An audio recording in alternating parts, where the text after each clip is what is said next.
Hello दोस्तों, आज की वीडियो में हम बात करेंगे भारत के उप प्रधानमंत्रियों के बारे में। डिप्टी प्राइम मिनिस्टर भी कहा जाता है इस पद को। वैसे तो संविधान में इस पद का उल्लेख नहीं है, ना ही संविधान में ये कोई तकनीकी संवैधानिक पद है, परंतु ऐतिहासिक रूप से अनेक अवसरों पर विभिन्न सरकारों ने अपने किसी वरिष्ठ मंत्री को उप प्रधानमंत्री के रूप में बनाया है।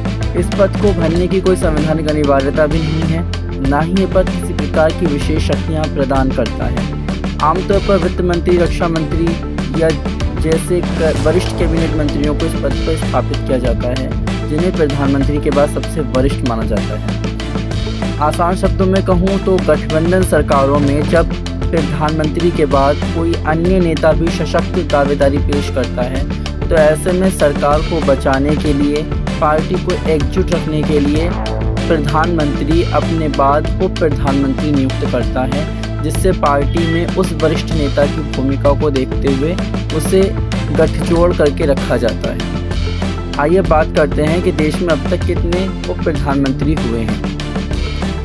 तो बात करते हैं स्वतंत्रता की ओर। जब हमारा देश आज़ाद हुआ 1947 में, जब पंडित जवाहरलाल नेहरू देश के पहले प्रधानमंत्री बने, उस समय सरदार वल्लभ भाई पटेल की भी अहम भूमिका मानी जा रही थी, जिन्होंने देसी रियासतों, रजवाड़ों के एकीकरण में महत्वपूर्ण भूमिका निभाई थी। कई लोगों का मानना था कि सरदार पटेल को देश का प्रधानमंत्री बनना चाहिए, लेकिन कांग्रेस पार्टी ने पंडित जवाहरलाल नेहरू को देश का प्रधानमंत्री बनाया।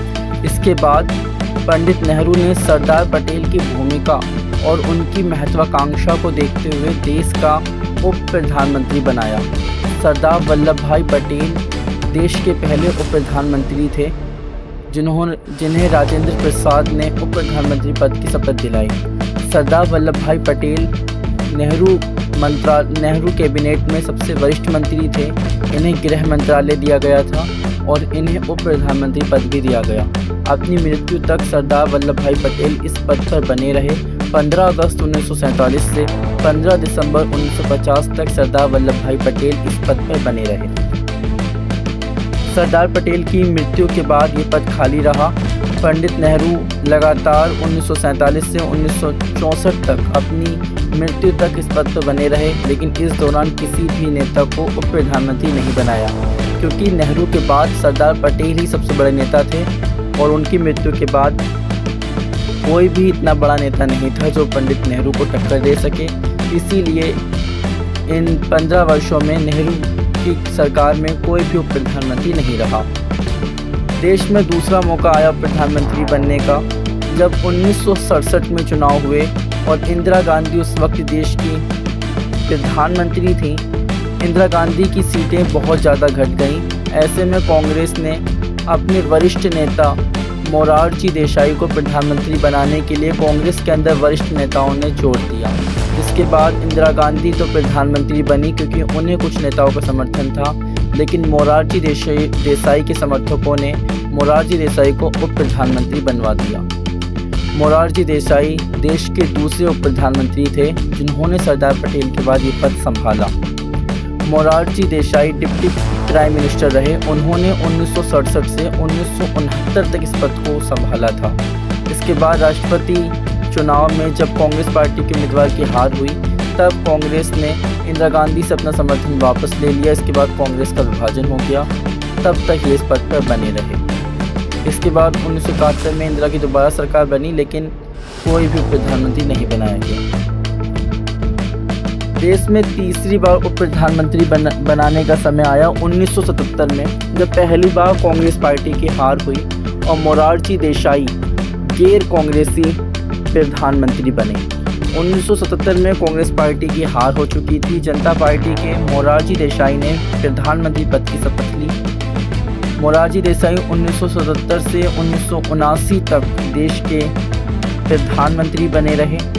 इस दौरान सरकार में 1979 में जनवरी 1979 से जुलाई 1989 6 महीने तक के लिए मोरारजी देसाई ने दो उप प्रधानमंत्रियों को नियुक्त किया, जिनमें जनता पार्टी और कांग्रेस की सरकारों के दौरान वरिष्ठ मंत्री बाबू जगजीवन राम थे और दूसरे बड़े नेता जिन्हें किसान नेता भी कहा जाता है, चौधरी चरण सिंह। इन दोनों ने उप प्रधानमंत्री पद को एक साथ संभाला और यही देश के शासनकाल में ऐसा पहला समय था जब एक प्रधानमंत्री और 2 उप प्रधानमंत्री एक साथ कार्य कर रहे थे।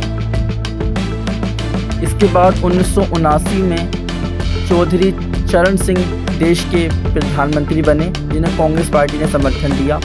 जुलाई 1979 से जनवरी 1980 तक चौधरी चरण सिंह देश के प्रधानमंत्री बने रहे। इस दौरान कांग्रेस ने अपने वरिष्ठ नेता यशवंतराव बलवंतराव सिंह को देश का उप प्रधानमंत्री बनवाया। ये देश के चौथे उप प्रधानमंत्री थे। इसके बाद इंदिरा गांधी की सरकार बनी, इसमें कोई उप प्रधानमंत्री नहीं बनाया क्योंकि ये गठबंधन की सरकारें नहीं थी। इसके बाद वक्त आता है दोबारा 1989 में, जब कांग्रेस पार्टी की हार हुई और जनता दल की सरकार बनी। इस दौरान वीपी सिंह देश के प्रधानमंत्री बने और लगभग 1 वर्ष के बाद चंद्रशेखर देश के प्रधानमंत्री बनाए गए। इन दोनों सरकारों में हरियाणा से आने वाले ताऊ देवीलाल ने उप प्रधानमंत्री पद की शपथ ली। देवीलाल नवंबर 1989 से जून 1991 तक लगातार देश के उप प्रधानमंत्री बने रहे। इसके बाद कांग्रेस पार्टी की दोबारा सरकार आई, इसमें कोई उप प्रधानमंत्री नहीं था। अंतिम और अब तक की लास्ट उप प्रधानमंत्री बनाने का समय आया 2002 में, जब अटल बिहारी वाजपेयी की सरकार चल रही थी, लेकिन बीजेपी के अंदर लाल कृष्ण आडवाणी का बड़ा महत्व था। लाल कृष्ण आडवाणी प्रधानमंत्री बनने के बड़े दावेदार थे, जिसको देखते हुए अटल बिहारी वाजपेयी ने 2002 के अंदर लाल कृष्ण आडवाणी को देश का उप प्रधानमंत्री नियुक्त किया। लाल कृष्ण आडवाणी फरवरी 2002 से मई 2004 तक इस पद पर बने रहे। 2004 में मनमोहन सिंह की सरकार बनी, जो 2014 तक निरंतर चलती रही, लेकिन इस सरकार में कोई प्रधानमंत्री नहीं था। वर्तमान में नरेंद्र मोदी की सरकार है, लेकिन इसमें भी कोई उप प्रधानमंत्री नहीं है। वास्तव में उप प्रधानमंत्री एक ऐसा तकनीकी पद है जो प्रधानमंत्री के द्वारा बनाया जाता है जब प्रधानमंत्री के अलावा कोई दूसरा नेता प्रधानमंत्री बनने का दावेदार हो। फिलहाल तो ऐसा कोई नहीं है, जिस वजह से उप प्रधानमंत्री पद का पद खाली है। आपको क्या लगता है कि यदि इस समय किसी को उप प्रधानमंत्री बनाया जाए तो वो कौन सा नेता होगा? कमेंट में ज़रूर लिखकर बताइएगा। Thank you. Like, comment, share.